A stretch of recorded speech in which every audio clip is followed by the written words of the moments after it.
Hello बच्चों, thumbnail देख के तो आप लोगों को आइडिया हो गया होगा कि ये 15 डेज का स्ट्रेटेजी वीडियो है जिसमें कि आपका मैथ्स में नंबर जो है आप कल्पना नहीं कर सकते उससे ज्यादा इंक्रीज हो जाएगा बच्चों। सबसे बड़ी बात क्या होता है कि हम लोग को सबसे बड़ी गलती क्या होती है कि हम लोग का सिलेबस तो कंप्लीट कर दिए टीचर, बट होता क्या है कि हम लोग रिवीजन नहीं किए और रिवीजन नहीं किए हैं और हम लोग क्या करते हैं सैंपल वगैरह या पीवाईक्यू लगाना स्टार्ट कर देते हैं, जिसके कारण से हमारा जो है मार्क्स बहुत ही कम आता है, जो और भी हमारा जो है कॉन्फिडेंस को डाउन कर देता है।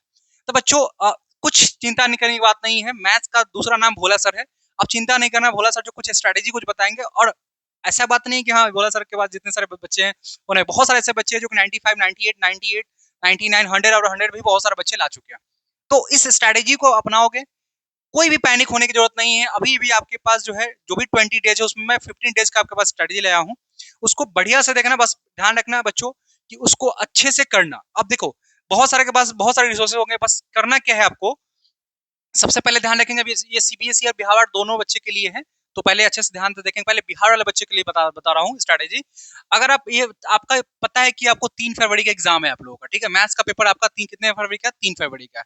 और बच्चों अभी हमारे पास समय कम है, तो अभी जो है स्ट्रेटेजी लाए हैं 15 डेज का स्ट्रेटेजी है। बच्चों बिहार बोर्ड में कुछ चीजें जो है बहुत ही आसान होती है, जिसको अगर आप देखोगे ध्यान से, ठीक है, अगर आप उसको अच्छे से देख रहे हो तो हमको लग रहा है कि 4 या 3 4 चैप्टर, 4 चैप्टर मैक्स, मतलब मिनिमम आप 4 भी पढ़ लेते हो तो आपका 100 मार्क्स आ जाएंगे। लेकिन बच्चों अगर आप मान लेते हैं जानते हैं अगर 1 किलोमीटर का दौड़ होता है तो आपको कम से कम 5 किलोमीटर का रेस का तैयारी करके जाना चाहिए, ठीक है। तो बच्चों छोटा सा स्टेप है, उसको अगर फुलफिल करते हो तो आपका मार्क्स जो है यहाँ से लेकर यहाँ पे आ जाएगा। तो थोड़ा सा देखना ध्यान से।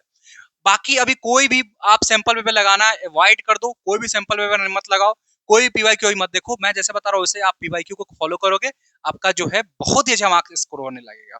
पहली बात, सबसे पहले आप जो भी बच्चे बिहार बोर्ड के हैं वो कोई बुक मत अभी उठाओ। सबसे पहले आप एनसीईआरटी उठाओ, जो आपके पास टेक्स्ट बुक है एनसीईआरटी का, वो बुक उठाओ। और करना क्या है कि मैं कुछ टॉपिक आपको ले लीजिए। जैसे पहला आईटीएफ, डे 1 में आप आईटीएफ को पकड़ो, ठीक है, डे 1 में आप आईटीएफ को पकड़ो और आईटीएफ को पूरा कंप्लीट कर जाओ। पूरा एनसीईआरटी के अकॉर्डिंग एक एनसीईआरटी का एक एग्जांपल, एक क्वेश्चन को लगा डालो।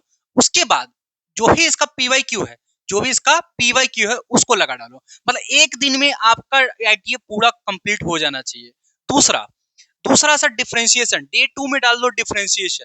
डे 2 में बच्चों डाल दो क्या चीज, डिफरेंशिएशन। डिफरेंशिएशन में बच्चों क्या करना है कि जितने भी आपके पास एनसीईआरटी में क्वेश्चन है, अच्छा बच्चों कंटिन्यूटी वाले पोर्शन को छोड़ देना, स्किप कर देना।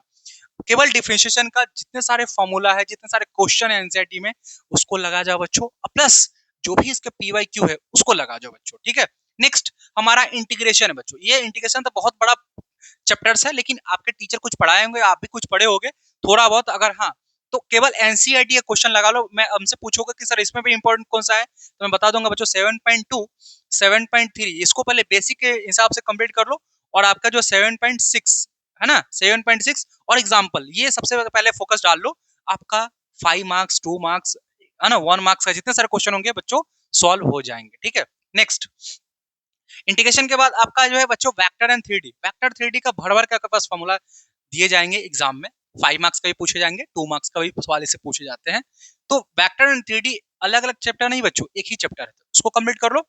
साथ साथ प्रोबेबिलिटी, अब कहोगे सर प्रोबेबिलिटी बहुत बड़ा टॉपिक है सर, तो प्रोबेबिलिटी बहुत बड़ा टॉपिक है बच्चों, लेकिन बिहार बोर्ड के लिए टेंशन की बात नहीं है। बस एक एक्सरसाइज बनाना है बच्चों 13.1। क्या बनाना है बच्चों 13 वो भी एनसीईआरटी, बाकी कोई बुक अभी नहीं छोड़ना है, ठीक है।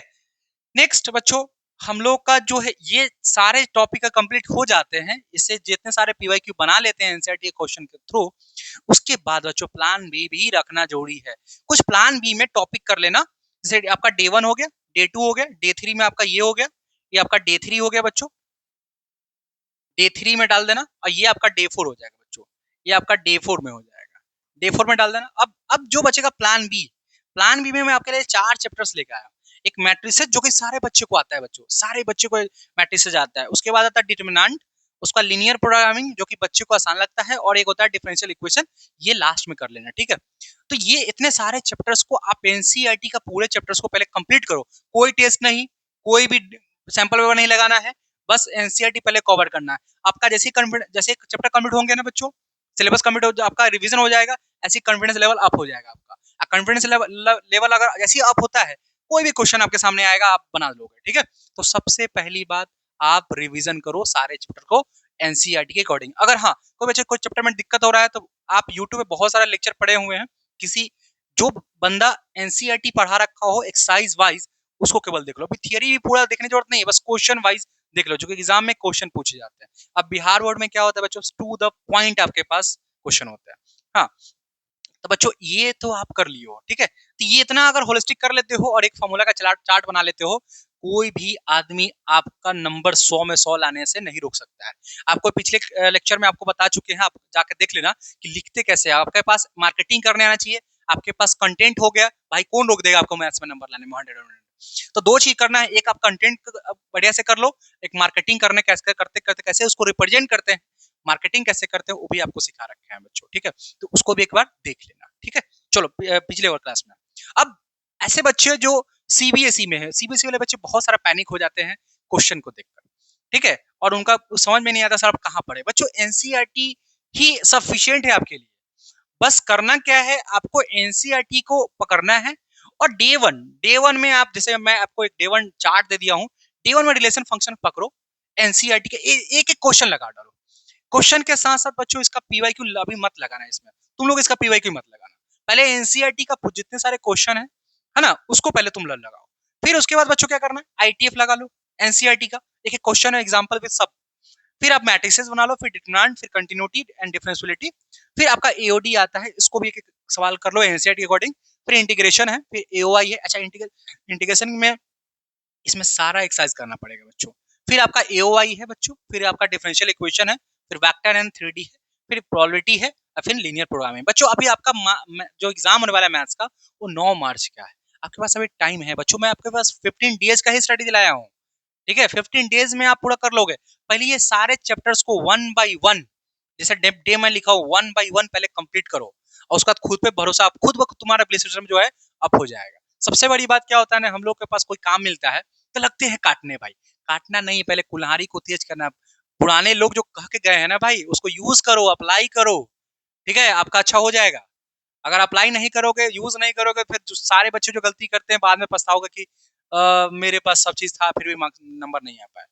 तो बच्चों ये सारे टॉपिक को आपके पास 15 डेज में सारे टॉपिक को कंप्लीट करना। हाँ कोई कोई चैप्टर्स ऐसे हैं जो बड़े होंगे, एक एक दिन अगर एक्सटेंड हो जाता है उसको कोई बड़ी बात नहीं, लेकिन लेकिन बच्चों एक्सटेंड हो जा रहा है बड़ी बात नहीं है, लेकिन आपका एकदम डे 1 डे 2 मतलब 15 डेज में इसको कंप्लीट करना है। एक डेज अगर बढ़ भी जाता तो, लेकिन पहले एनसीईआरटी पूरा कंप्लीट करो। कोई सैंपल मत लगाओ, कोई भी क्वेश्चन बैंक मत लगाओ, अभी लगाओगे तो डिमोरलाइज हो जाओगे, ठीक है। हाँ एक बार पूरा कंप्लीट कर लो, उसके बाद तुम कोई सैंपल लगाना, ज्यादा नहीं लगाना, 3 सैंपल लगाना। और भी तुमको जो सिखाए हुए पिछले आप देख लेना स्ट्रेटेजी में, उसमें सिखाए हैं कि कैसे अब उसको आप जो है मार्केटिंग कैसे करोगे, वो भी एक बार देख लेना, ठीक है बच्चों। और ये सब करके रखो, है ना। आपका देखो सबसे बड़ी बात क्या होता है ना, बच्चे को सेकंड थॉट्स आने लगते हैं ना कि सर मेरा सामने वाला दोस्त को आ रहा नंबर, मेरा नहीं आ रहा। ये सब चीजें आप अवॉइड करो, पहले तुम खुद पे काम तो करो भाई, पहले खुद पे काम तो करो। हम लोग खुद पे काम नहीं कर रहे हैं, सामने वाला को देखने लगते हैं। सबसे पहले जो मैं बोला हूँ उसको पहले खुद पे काम करो बच्चों। बिहार वाले बच्चे जो है ये इस पर काम करेंगे, सीबीएसई वाले बच्चे कोई भी चीज स्किप नहीं करेगा, एनसीईआरटी को 1 by 1 बनाएगा। ईच एंड एवरी क्वेश्चन आपके दिमाग में फिट हो जाना चाहिए। हाँ आप कोई लेक्चर देखना चाहते हो तो वन शॉट देख लेना, लेकिन ध्यान रखना बच्चों वन शॉट अब तुम जेई वाला मत देख लेना, अभी तुम्हारा एग्जाम है, ठीक है, नंबर लाना है, तो उसके लिए एनसीईआरटी ही पकड़ो, ठीक है। और एनसीईआरटी से अच्छी कोई बुक नहीं है, और एनसीईआरटी जितना कॉन्सेप्ट क्लियर हो जाएगा ना तो तुम्हारा कॉन्फिडेंस ऑलरेडी बढ़ जाएगा बच्चों। ऐसे भी कुछ बच्चों को लगता है कि हाँ सर बाकी पेपर के बारे में भी कुछ आइडिया दे दीजिए कि कैसे उसको अप्रोच करना है। बच्चों मैं पूरे पेपर के बारे में इतना ही समझ करना चाहता हूँ कि एक बार आप टाइम को अपने अकॉर्डिंग मैनेज करके पूरे चैप्टर्स को एक बार तुम गो थ्रू हो जाओ, उसके बाद कोई सैंपल पेपर लगाना, ठीक है। उसके बाद तुम कुछ करना, अभी सैंपल पेपर लगाओगे तुम्हारा मार्क्स कम आएगा, तुम डिमोरलाइज हो जाएगा, तुम्हारा अच्छा होते हुए तुम खराब हो जाओगे। और दुनिया को पता है दुनिया चाहता क्या है, जो दिखता है वही बिकता है। तुम्हारा सबसे अच्छी नंबर नहीं आएगा तो दुनिया को ही लगेगा तुमने काम नहीं किया। लेकिन मैं जानता हूँ बच्चों आप लोग बहुत मेहनती हो, मेहनत भी कर रहे हो, बट सही जगह मेहनत करो, सही एनर्जी को एक जगह लगाओ, ठीक है बच्चों। और कुछ बड़े लोग का जो अनुभव है, जो वो आप गेन कर चुके हैं, जो चीज कर चुके हैं इस फील्ड से, अगर बात करोगे तो मैं 14 साल से इस फील्ड में हूँ। तो अगर किसी ने 14 साल समय दिया है तो कुछ ना कुछ अचीव किया होगा, तो उसको अप्लाई करो बच्चों, ठीक है। और मैं ऐसा करता हूँ सारे बच्चे का, जो भी बच्चे जो इनको फॉलो करेंगे वो अब ऑलरेडी मार्क्स इंक्रीज हो जाए, खुद पे तुमको विश्वास हो जाएगा। दूसरे पे विश्वास करने से अच्छा है तुम खुद पे भरोसा करो, ठीक है बच्चों। तो अगर आपको इसमें कोई समस्या आती है, ठीक है, तो मैं आपको फिर डे 1 डे 2 डे 3 का होमवर्क आपको दे दूंगा, ठीक है बच्चों। तो ऑल द बेस्ट, बढ़िया से तैयार करना।